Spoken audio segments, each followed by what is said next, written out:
So, first question. Sherry wants to know, out of all of the Way Hot scenes, which ones have been the hardest and most fun to shoot? The hardest? One of my favorites is still the Sorry balloons. Yeah, I loved that scene. I loved that scene. I think there was a little bit of it that we cut so loved. I know. I felt really I felt so connected. We were so in the moment.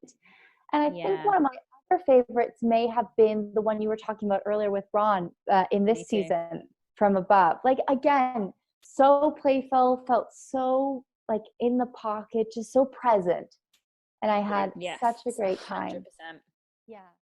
Okay, next fan question. Hannah wants to know, if you could show someone who is not familiar with the show one Way Hot scene, which one would you choose that shows who Nicole and Waverly are and what their relationship means?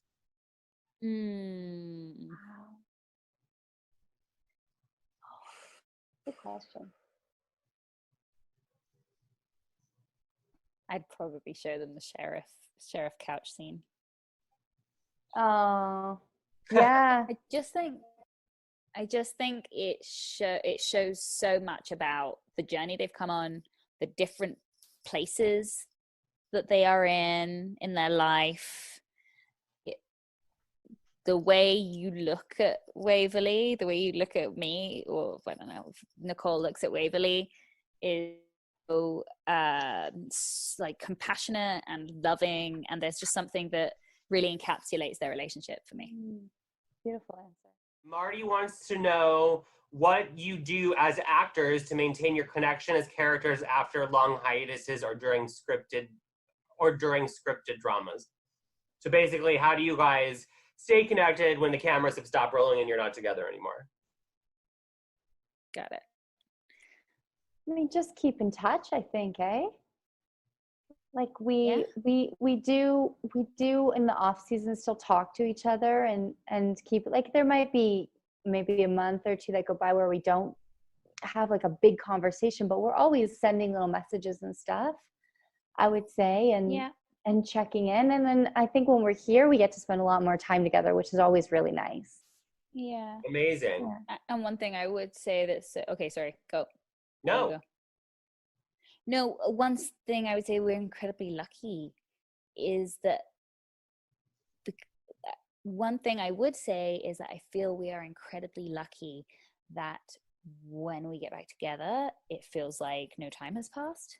So there is just an unexplainable sort of chemistry that we are so fortunate to have.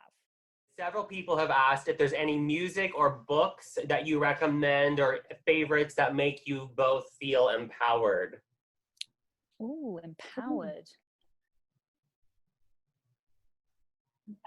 I just read an amazing book called Untamed. That was amazing. Let me try and think about. That's the Gwendolyn Doyle one, right? Glennon Doyle. Oh, sorry, did I not say that? Glennon Doyle Untamed. Glennon Doyle, yeah. Glennon Doyle. That was just absolutely amazing, and I recommend all women to read it. I just think it was fantastic. Really blew me away.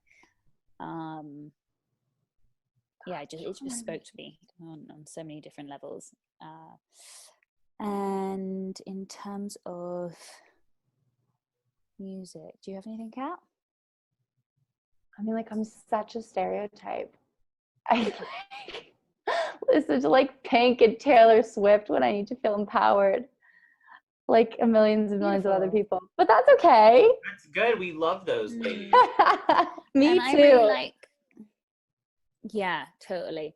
I really like an artist called Emily Elbert. She has an amazing album called